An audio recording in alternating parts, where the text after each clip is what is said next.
Каде си ти? Што се случува? Што ќе се случи? Господја Султан ја праша господја Мерием дали си дома.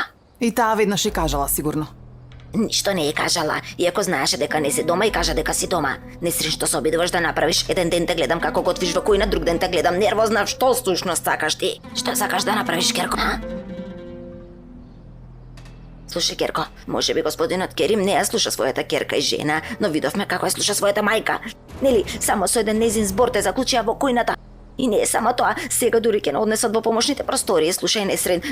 Нив не ги интересира ништо, ќе не избркаат надвор од куќата веднаш. Добро, тогаш ќе размислиме за тоа. Погледни ме, мама.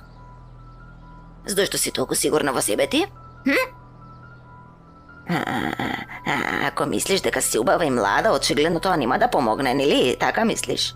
А? Керко, види. Ти реков да си одиме и ти ми рече не, нели? А? Ако така мислиш да останеш тука, тогаш барем живеј под правилата на оваа куќа, Керко. Мамо, те молам доста веќе и онака имам проблеми, не ме нервирај.